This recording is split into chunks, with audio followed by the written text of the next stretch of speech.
The first thing that disappears isn't freedom. It isn't identity. It isn't even hope. It's orientation. Men don't walk into this system screaming. They don't arrive broken. They don't enter unstable.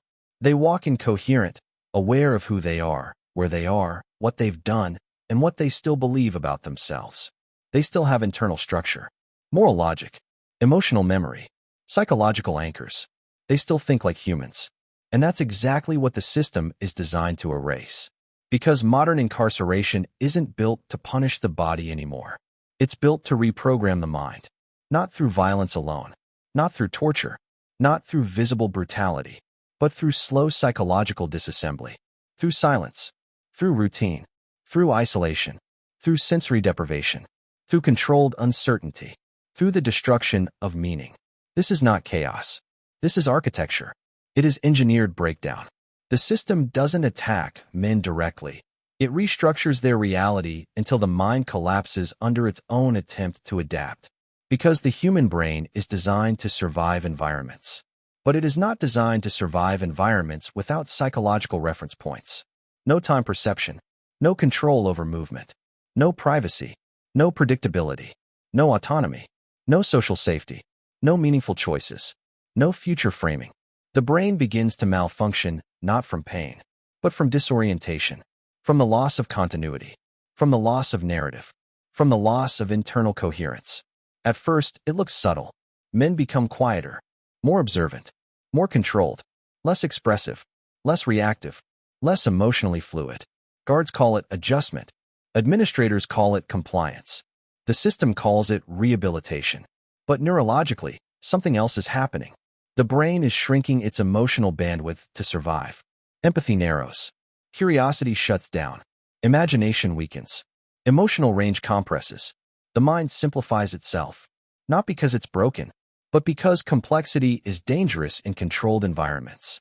Complex thought creates conflict. Emotion creates vulnerability. Individuality creates risk. So the psyche adapts. And adaptation looks like numbness. Then numbness becomes baseline. Then numbness becomes identity. And slowly, the man who walked unstable begins to disappear. Not violently, not dramatically, not visibly, but structurally. The way he processes time changes. The way he processes relationships changes. The way he processes danger changes. The way he processes himself changes. Memory becomes fragmented. Emotion becomes flat. Trust becomes impossible. Connection becomes threatening. The mind stops projecting forward. Future thinking collapses. Survival becomes the only operating system. Not survival of the body. Survival of the psyche. And this is where the transformation becomes irreversible. Because once a human mind switches from identity-based living to environment-based survival, it doesn't easily switch back.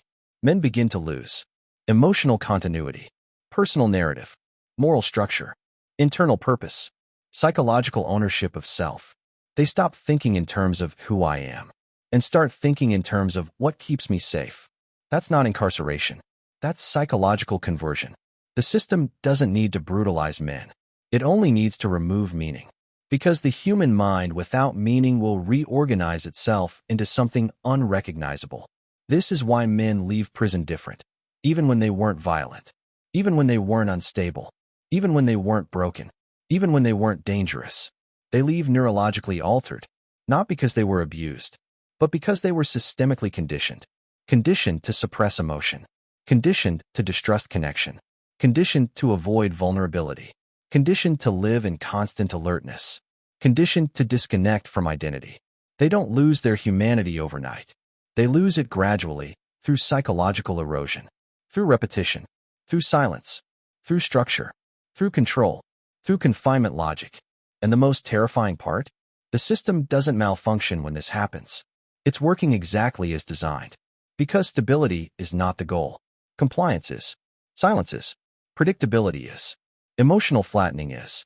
Psychological containment is. Men walk unstable. But stability is not compatible with total control.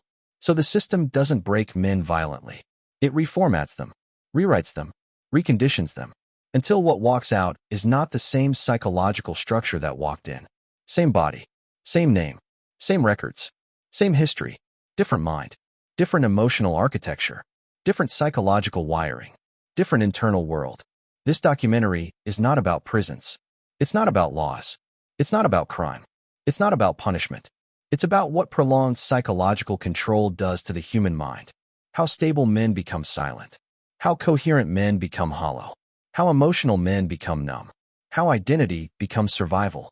How humanity becomes behavior. This is the system that doesn't look violent, but produces mental unrecognizability. This is the architecture of slow collapse. This is what happens when control replaces meaning. This is what happens when the mind adapts to cages. And this is why men walk unstable, but never walk out the same. Before we begin, tap like, leave a comment, and subscribe to the channel. Your support helps us uncover the darkest corners of the prison system. Now let's step inside. Men don't realize the shift immediately. There is no single second where stability snaps in half. No dramatic psychological explosion. No visible breaking point. What happens instead is far more dangerous, because it feels normal at first. The system doesn't attack the mind when a man enters. It waits. It observes. It measures. It allows the brain to believe it can adapt. That illusion is intentional. On day one, most men are still operating on their outside world psychology. They think in terms of fairness, time, future outcomes, and personal control. They assume rules are consistent. They assume effort leads to results. They assume silence is neutral. They assume obedience equals safety. Those assumptions are wrong, but the system lets them exist just long enough for the brain to commit to them. This is where the erosion begins. Because the first thing the system removes is not comfort or freedom. It removes feedback. In normal life, the human brain survives by feedback loops. You speak, someone responds. You act, something changes. You wait, time moves predictably. You comply, stability increases. Inside this system, those loops are severed. Men follow rules and are punished anyway. Men stay silent and are targeted anyway. Men cooperate and still lose privileges. Men wait and nothing happens. Time stops behaving like time. Days stretch without markers. Weeks blur together. The future stops feeling real. And the brain hates that. Because the human mind is a prediction machine. It survives by anticipating outcomes. When outcomes become unpredictable, the brain enters threat mode, even without violence. At first, men respond by becoming hyperrational. They analyze everything. They watch guards closely. They track routines. They memorize unspoken rules. They look for patterns. This feels like intelligence, but it's actually the beginning of hypervigilance. The mind narrows its focus. Attention becomes rigid. Relaxation becomes impossible. Sleep degrades, not because of noise, but because the brain refuses to power down in uncertain environments. Dreams become fragmented. Memory consolidation weakens. Emotional regulation starts slipping. Still, the man believes he's fine. This is the dangerous phase, false stability. He hasn't lost anything yet. He's just adapting. But adaptation in a controlled environment doesn't strengthen identity. It replaces it. Because every adaptation costs something. To reduce risk, the mind suppresses emotion. To reduce attention, the mind flattens expression. To reduce conflict, the mind reduces individuality. Men start speaking less, not because they're afraid, but because speech feels expensive. Every word could be misinterpreted. Every reaction could be logged. Every expression could be exploited. So the brain minimizes output. Emotion becomes internalized. Thought becomes circular. Connection becomes dangerous. At this stage, guards often describe inmates as settled. But neurologically, something else is happening. The brain begins down-regulating its social circuitry. Oxytocin responses weaken. Empathy becomes selective. Trust becomes conditional. Not because the man is cruel, but because social openness creates vulnerability in asymmetric power environments. The system rewards emotional restraint and punishes expression. So the brain learns quickly, and learning is not optional. The system never explains its rules fully. It never confirms understanding. It never guarantees safety. That ambiguity is structural, because ambiguity forces the brain to remain alert. Constant alertness burns energy. Burned energy reduces emotional range. Reduced emotional range flattens identity. Men start losing their internal narrative. They stop thinking, I am someone going through this. They start thinking, this is happening. Subtle difference. Massive consequence. The self begins dissolving from the experience. Then comes the most destabilizing change, loss of agency. Choices disappear. Not just big choices, small ones. When to eat, when to move, when to speak, when to be alone, when to sleep. When a human loses small choices, the brain stops practicing decision-making. Decision-making muscles atrophy. Men begin to feel mentally slower, not because they're unintelligent, but because the environment doesn't reward initiative. Thinking ahead becomes pointless. Planning becomes frustrating. Hope becomes mentally exhausting. So the mind simplifies. Survive today. Avoid attention. Minimize exposure. That becomes the internal mantra. This is where stability quietly dies. Not with a breakdown, not with violence, but with psychological compression. Men become smaller inside themselves. Their emotional range shrinks. Their internal dialogue shortens. Their future imagination fades. They are still coherent, still functional, still calm, but they are no longer fully present. This is the moment the system wins, because the mind has begun reorganizing itself around control, and the system hasn't even escalated yet. This was only the entry phase, the conditioning stage, the part where the brain learns that stability, as it once existed, is incompatible with survival here. And once the brain accepts that truth, it starts building something else in its place. Something quieter, something flatter, something harder, something less human, something unrecognizable. The most dangerous moment does not come during intake. It does not come during the first night. It does not even come during the first punishment. It comes later, quietly, when the mind reaches a conclusion it never wanted to reach. This place does not end. Not physically, psychologically. At first, men believe time will move them forward. They count days. They count weeks. They mark calendars in their head. They tell themselves, once I get used to this, it will be easier. Once I understand the rules, I'll be fine. Once I settle in, my mind will adjust. That belief keeps them stable, temporarily. But then something breaks. The routines repeat too perfectly. The days blur too completely. The punishments feel detached from cause. The rewards feel random and hollow. Time stops feeling like progress and starts feeling like containment. And that's when the brain realizes the truth. This environment is not meant to be passed through. It is meant to be endured. The human mind is not designed for endurance without meaning. In the outside world, suffering is tolerable when it leads somewhere. Healing, growth, escape, resolution. But inside this system, suffering leads only to more structure, more rules, more monitoring, more control. The brain begins searching desperately for an endpoint and fails. That failure is catastrophic. Because once the brain cannot locate an exit, it stops investing in the future. And when the future collapses, identity follows. Men begin to notice strange changes. They stop imagining themselves years from now. They stop picturing reunions, goals, or redemption. They stop planning conversations they'll someday have. The future becomes abstract, then unreachable, then irrelevant. Neurologically, this triggers a shift. The prefrontal cortex, responsible for long-term planning and moral reasoning, begins to downshift. The brain redirects energy toward immediate survival and threat detection. This is not weakness. This is efficiency. But efficiency comes at a cost. Empathy weakens because empathy requires imagining others beyond the present moment. Creativity fades because creativity imagines alternative realities. Hope becomes painful because hope implies movement. So the mind kills hope to reduce suffering. This is where men start changing in ways outsiders never understand. They appear calm. They appear composed. They appear indifferent. But internally, their minds are becoming time-blind. Days lose texture. Weeks lose identity. Events stop standing out.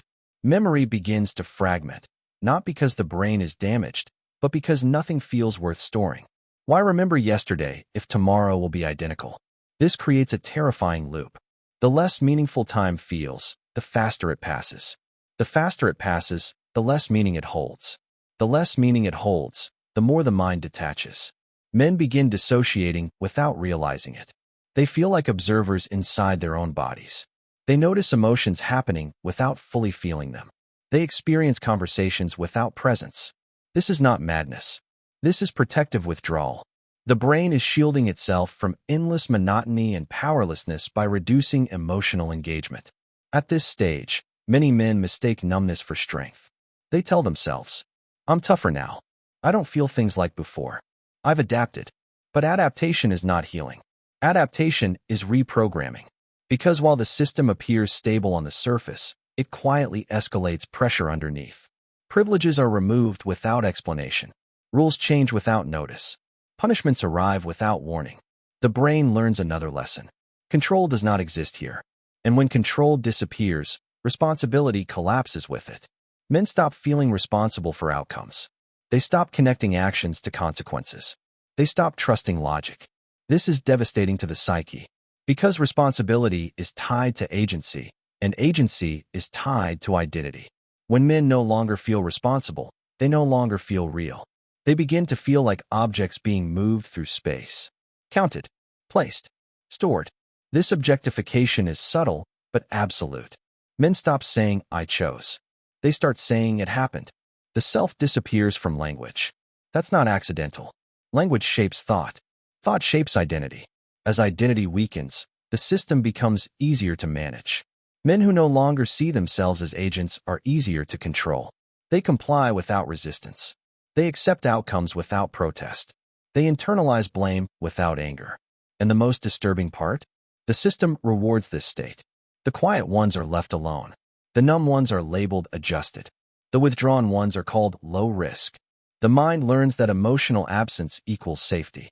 So it leans into absence. Men begin suppressing memories of who they were before. Those memories create pain because they highlight loss. So the brain buries them. Childhood feels distant. Relationships feel unreal. Former ambitions feel like they belong to someone else. The past becomes foreign. And without a past or a future, the present becomes all that exists. But the present is tightly controlled. So the mind shrinks itself to fit. This is when the transformation becomes visible, not outwardly, but internally. Men stop reacting to news. Stop responding to injustice. Stop caring about outcomes. They are not broken. They are emptying themselves to survive. And once emptiness becomes the baseline, returning to fullness becomes terrifying. Because feeling again would mean confronting loss. So numbness becomes permanent. This is the point of no return for many. Not because the system locks them physically, but because it convinces the mind that nothing exists beyond it. The exit disappears psychologically long before it disappears physically. And when men finally realize this system does not end, the mind stops trying to escape. It restructures itself instead. This is not incarceration anymore. This is psychological captivity. And the system knows exactly what it's doing. There is a point where the mind stops asking why. Not because it has found answers, but because asking has become psychologically dangerous. By the time men reach this phase, something critical has already happened. The brain has accepted that resistance is futile, but hope is costly. And the human mind, when trapped between futility and pain, always chooses the third option: rewiring. This is not a conscious decision. No one sits in a cell and decides to become someone else. It happens automatically, quietly, biologically. The brain is a survival organ before it is a moral one. And when survival is threatened for long enough, morality, identity, emotion, and memory are treated as expendable resources. The system does not need to destroy men. It only needs to give the brain enough time to destroy parts of itself. The shift from person to pattern. In the outside world, men live as persons. A person has a past, a future, preferences, boundaries, contradictions, emotional depth, internal dialogue. Inside this system, those traits become liabilities. So the brain begins converting the person into a pattern. Patterns are predictable. Patterns are quiet. Patterns are efficient. Men start living by unspoken algorithms. Don't stand out. Don't trust fully. Don't react first. Don't show emotion. Don't ask questions. Don't expect fairness. These rules are never written, but they are enforced relentlessly. Every violation carries a cost. Sometimes that cost is punishment. Sometimes it's attention. Sometimes it's humiliation. Sometimes it's isolation. The brain tracks these costs carefully, and slowly, it begins removing anything that increases risk. Emotion is risk. Curiosity is risk. Individuality is risk. Honesty is risk. So the brain suppresses them. Not forever, just for now. But for now stretches into years. Why the brain becomes cold. Outsiders often describe incarcerated men as cold, detached, or changed. They assume cruelty. What they don't see is calculation. Emotion is expensive in an environment where outcomes are uncontrollable. If you care, you suffer. If you hope, you break. If you attach, you lose. So the brain learns a brutal lesson. Feeling is a threat. This doesn't mean emotion disappears. It goes underground. Men still feel fear, but it becomes constant. They still feel anger, but it becomes silent. They still feel sadness, but it becomes numbness. The emotional spectrum collapses into a narrow band of alert neutrality. This is not apathy. This is defensive shutdown. Neuroscientifically, this looks like reduced activity in areas responsible for empathy, imagination, and emotional integration. Not because they are damaged, but because the brain has decided they are unnecessary for survival here. Hypervigilance becomes the default state.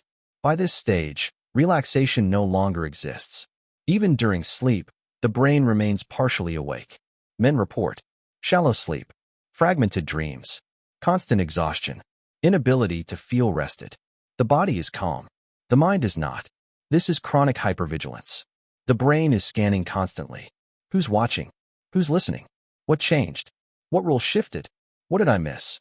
Hypervigilance narrows perception. Men stop seeing nuance. They stop trusting ambiguity. They stop interpreting generosity as kindness. It's treated as threat. Because unpredictability equals danger. Over time, this rewires threat perception. Neutral faces feel hostile. Silence feels ominous. Stillness feels unsafe. This is why many men leave prison unable to function in normal environments. Crowds feel overwhelming. Freedom feels chaotic. Choice feels paralyzing. The brain has adapted to constraint, not possibility. The death of spontaneity. Spontaneity requires safety. It requires the belief that expressing yourself will not backfire. Inside this system, spontaneity is punished. So it dies. Men stop laughing freely. Stop joking casually. Stop speaking without calculating impact. Conversation becomes transactional. Every word is weighed. Every reaction is measured. Over time, speech patterns change. Language becomes shorter, flatter, more guarded, less expressive. Men begin speaking in facts, not feelings. This is why many sound emotionally distant. It's not arrogance. It's training. Identity shrinks to role. In the outside world, men have multiple identities. Friend, partner, worker, dreamer, son, brother. Inside this system, only one identity matters. Inmate. Every other role becomes irrelevant. You are not judged by who you were, only by how well you fit the structure. The brain adapts by shrinking identity to match the environment. Past achievements lose meaning. Personal values become abstract. Moral nuance fades. Right and wrong are replaced by safe, unsafe. That's it. This moral compression is devastating long-term. Because when morality collapses into survival logic, reintegration becomes nearly impossible. Men don't forget how to behave. They forget why behavior matters. The invisible trauma. Here's what makes this stage especially dangerous. There is no single traumatic event, no clear memory to process, no incident to heal from. The trauma is environmental. It is the accumulation of silence, unpredictability, powerlessness, emotional suppression, constant observation. This kind of trauma doesn't scream. It whispers. It embeds itself into posture, tone, thought patterns, and reflexes. Men don't say, something terrible happened. They say, I don't feel like myself anymore. And they can't explain why. Why rehabilitation fails here. Programs are introduced. Classes are offered. Counseling exists on paper.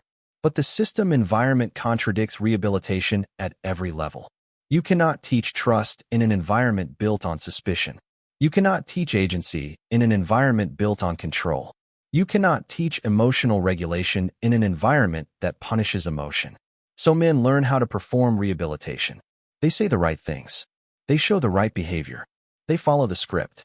But internally, the rewiring continues. Because survival logic always overrides taught logic. The point of no return. Eventually, something locks in. Men stop imagining a different self. Not because they don't want to, but because imagining feels pointless. The brain has fully reorganized around the environment. Identity has been replaced by function.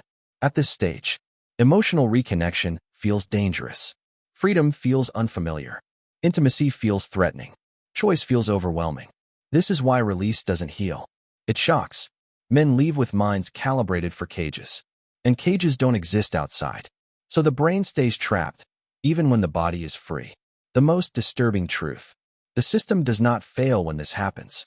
It succeeds. It creates individuals who are compliant, predictable, emotionally muted, non-disruptive, men who no longer resist.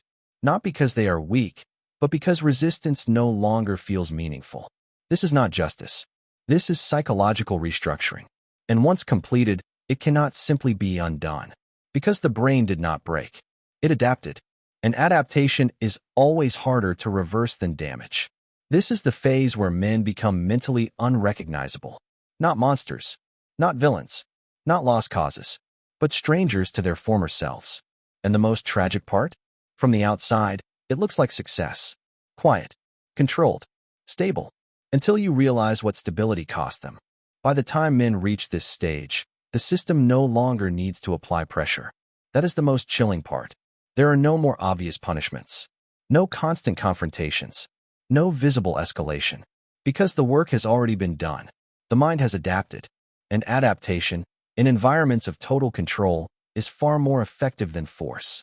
At this stage, men no longer feel oppressed. They feel contained. The sharp edge of suffering dulls into something quieter, heavier, more permanent. The system no longer feels like something acting on them. It feels like the air itself. This is where the damage becomes invisible, even to the men experiencing it. The normalization of abnormality. Human psychology has a terrifying strength. It can normalize almost anything. When abnormal conditions persist long enough, the brain stops labeling them as threats and starts labeling them as reality. Constant surveillance becomes background noise. Loss of privacy becomes irrelevant. Restricted movement becomes routine. Emotional suppression becomes maturity. Men stop comparing their environment to the outside world, because comparison creates pain. So the mind erases the reference point. This is how psychological captivity deepens. What once felt unbearable now feels ordinary. And ordinary conditions do not trigger resistance. Why men stop realizing they've changed? Ask men in this phase if they're different, and many will say no. They don't feel broken. They don't feel damaged. They don't feel traumatized. They feel functional. And that's the trap. Because trauma is often imagined as chaos, panic, emotional collapse. But this stage is the opposite. It is emotional efficiency. The brain has trimmed itself down to what works here. That efficiency feels like control. Men say things like, I don't let things get to me anymore. I'm calmer now. I don't care about nonsense. From the inside, this feels like growth. From the outside, it looks like maturity. But neurologically, something else is happening. The emotional range has narrowed so much that intense feeling has become unfamiliar, even threatening. Joy feels unsafe. Sadness feels destabilizing. Love feels distracting. So men avoid them instinctively. The flattening of human connection. Relationships require vulnerability. Vulnerability requires safety. This system teaches the opposite lesson. Men learn that closeness can be exploited. Information can be used against you. Trust can backfire. So they maintain distance, even from people they care about. Conversations become shallow. Emotional disclosures stop. Letters become shorter. Phone calls become quieter. Not because they don't care, but because caring creates exposure. Over time, the brain associates intimacy with risk. That association doesn't disappear after release. Men return to families, but feel detached. They reconnect with partners, but feel hollow. They are present physically, absent emotionally. Loved ones say, he's different. He's colder. He's not the same person. And they're right, but not for the reasons they think. Why feeling safe becomes difficult. In this stage, the nervous system is permanently recalibrated. The brain has learned that safety is temporary and conditional, so it never fully relaxes. Even in calm environments, the body remains alert. Heart rate stays elevated. Muscles stay tense. Breathing stays shallow. Men may not consciously feel fear, but their nervous system does. This leads to irritability, emotional numbness, difficulty sleeping, inability to relax, sudden anger without clear cause, not because they are violent, but because the brain has forgotten how to stand down. Calm feels unfamiliar. Chaos feels normal. This is why some men unconsciously recreate stressful environments after release. Their nervous system recognizes stress as home. The loss of internal authority. Before incarceration, men rely on internal authority. They make decisions based on values, goals, intuition. Inside the system, internal authority is punished. External authority dominates everything. Over time, men stop trusting their own judgment. They wait for permission. They second-guess choices. They avoid initiative. This creates a deep internal fracture. Men feel like adults on the outside, but psychologically, they feel constrained, hesitant, unsure. Freedom becomes overwhelming. Too many choices. Too many possibilities. Too much responsibility. Without constant structure, anxiety rises. This is why many struggle after release. Not because they want control, but because their internal compass has been weakened. When morality becomes situational. In this stage, morality is no longer internalized. It becomes context-dependent. Inside the system, right is what avoids trouble. Wrong is what attracts attention. This logic makes sense inside, but it doesn't translate outside. Men may struggle to understand why certain behaviors matter. They may follow rules without believing in them. They may obey authority without questioning ethics. This is not moral failure. It is moral compression. The system reduces ethics to survival logic. And expanding morality again requires safety, time, and trust, all things rarely provided. Why healing doesn't start automatically. Many believe release equals healing. It doesn't. Release removes the physical cage, but the psychological structure remains intact. The brain does not reset when the gates open. It carries the environment inside. Men may feel relief at first, excitement, freedom, hope. But that phase fades. Then confusion sets in. Why don't I feel happy? Why am I restless? Why do I feel disconnected? Why does freedom feel empty? Because the brain is still operating under survival settings. It doesn't know how to exist without constraint. The grief that never gets named. One of the deepest wounds at this stage is unrecognized grief. Men grieve. Lost years. Lost relationships. Lost versions of themselves. Lost emotional capacity. But they don't label it as grief. Grief requires acknowledgement, and acknowledgement requires vulnerability. So grief turns inward. It becomes bitterness, detachment, cynicism, emotional distance. Men may appear hardened, but beneath that hardness is unresolved loss. Loss of self. Why society misunderstands this stage. Society expects transformation to be visible. It looks for anger, aggression, breakdown, violence. But this stage produces something quieter. Men who are emotionally muted, socially withdrawn, internally fragmented, externally functional. They work, they comply, they survive. And because they don't disrupt, they're ignored. But ignoring this stage is dangerous. Because unresolved psychological adaptation doesn't disappear. It calcifies. The most cruel irony. The system claims success here. Men are calm. Men are quiet. Men are compliant. But compliance is not health. Silence is not healing. Emotional absence is not stability. It is containment. This stage represents the system's greatest victory and the individual's deepest loss. Because by the time the damage becomes visible, the mind has already accepted it as normal. And undoing what feels normal is far harder than healing what feels broken. What remains? At the end of this phase, what remains is a man who functions, but does not fully feel. Who exists, but does not fully connect. Who survives, but does not fully live. This is not a failure of character. It is the predictable result of prolonged psychological control. And unless it is named, understood, and addressed, it does not fade with time. It simply becomes the foundation of the rest of his life. Release is supposed to be the ending. That's how it's framed, in paperwork, in headlines, in public imagination. Gates open. Time is served. Freedom resumes. But psychologically, release is not an ending. It is a collision between a mind shaped for containment and a world built on choice. And for many men, that collision is where the deepest damage finally surfaces. The first shock, too much space. The moment they step out, the world feels wrong. Not dangerous, not hostile, just too large. Sounds are louder. Light feels sharper. Movement feels chaotic. There are no clear boundaries anymore. Inside, space was controlled, predictable, measured. Outside, space is fluid, uncontained, unscripted. The brain struggles immediately. Where do I stand? Where do I go? Who's watching? What matters now? Men are given freedom, but their minds are still operating on restriction logic. This creates anxiety that feels irrational, but isn't. Freedom requires internal structure. Structure was outsourced to the system. Now it's gone. Choice becomes a threat. In the system, choices were removed. That removal was painful at first, then relieving. No decisions meant no responsibility. Outside, choices return all at once. What to eat, where to go, who to trust, what to say, what to become. This overwhelms the brain. Decision-making muscles, long and used, struggle to function. Men freeze. They hesitate. They procrastinate. They avoid. From the outside, it looks like laziness or lack of motivation. Internally, it feels like paralysis. Every choice feels high risk, because the brain learned that mistakes carry consequences. So it avoids choosing at all. The strange loss of identity. People expect joy. Family expects gratitude. Friends expect celebration. Society expects transformation. But inside, men often feel empty. Who am I now? The identity they had before incarceration feels distant.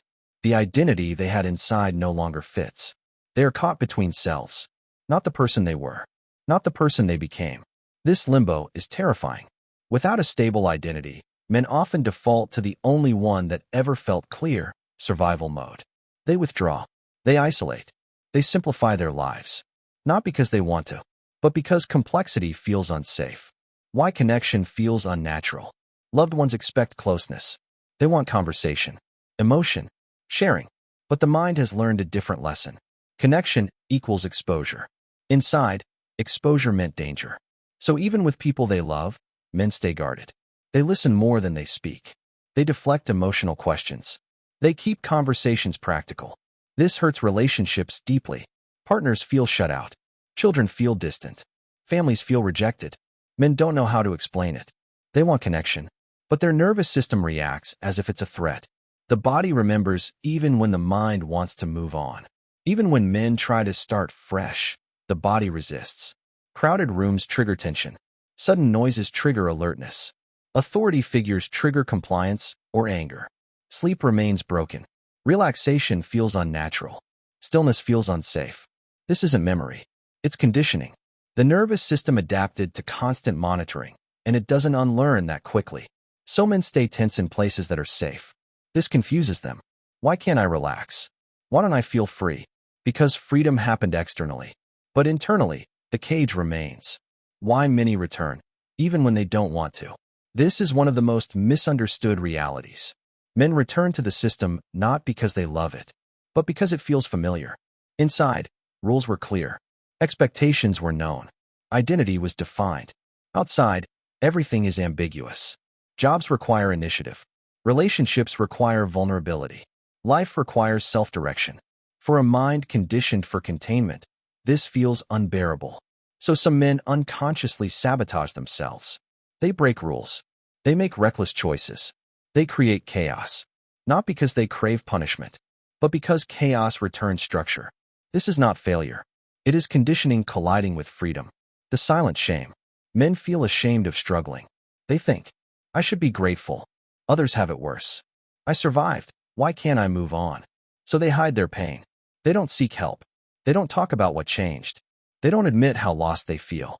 This silence deepens the damage. Unspoken adaptation hardens into permanent behavior. Why society doesn't see the damage. Society looks for visible dysfunction. Crime, violence, addiction. But the most common outcome is quieter. Men who disengage emotionally, avoid relationships, struggle with purpose, live small, constrained lives. They don't make headlines, but they suffer deeply. They are alive, but not whole. What healing would require, and rarely gets. Real healing would require time without pressure, environments without constant evaluation, permission to feel without consequence, relationships built on safety, not performance, rebuilding identity slowly. But most men are released into economic stress, social expectations, constant judgment, little support. So survival mode continues, just in a different setting. The final transformation. This is where the title becomes fully true. Men walk unstable. They walk out free. But mentally, many are unrecognizable. Not violent. Not broken beyond repair. But altered.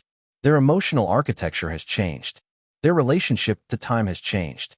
Their sense of self has changed. And unless someone understands why, they are blamed for it. The most important truth: these men are not weak. They are not failures. They are not beyond repair. They adapted exactly as a human mind is designed to adapt under prolonged psychological control. The tragedy is not that they changed. The tragedy is that society pretends they didn't. This is where the system's impact becomes permanent. Not because the system continues, but because no one teaches the mind how to leave it. Men don't leave this system screaming. They don't leave violent. They don't leave visibly shattered. That's why the damage is so easy to deny. What they leave behind isn't sanity. It's continuity. Continuity of self. Continuity of emotion. Continuity of identity. The system never needed to destroy men outright. It only needed to outlast their resistance.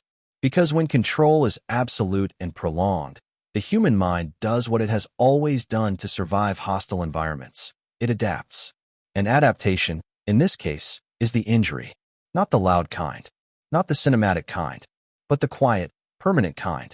The kind that rewires how a person experiences time. How they experience safety. How they experience connection. How they experience themselves. That is why so many men walk out free but remain internally confined. They follow rules that no longer exist. They brace for threats that aren't there. They suppress emotions that no longer need hiding. They live smaller lives not because they lack ambition, but because expansion once meant danger. The most unsettling truth is this: the system doesn't malfunction when men become mentally unrecognizable. It succeeds. It produces silence instead of resistance, compliance instead of confrontation, emotional flattening instead of chaos. From the outside, this looks like order. From the inside, it feels like disappearance. And unless this reality is named, understood, and confronted, it will keep repeating, quietly, legally, efficiently. Because cages don't end at walls. They end when the mind is taught how to live again.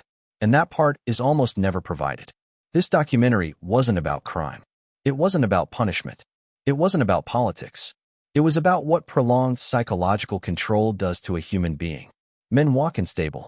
But systems built on total control don't preserve stability. They redefine it. And what walks out is often someone the world doesn't recognize, and who no longer fully recognizes himself. Thanks for watching. Like, share, and subscribe.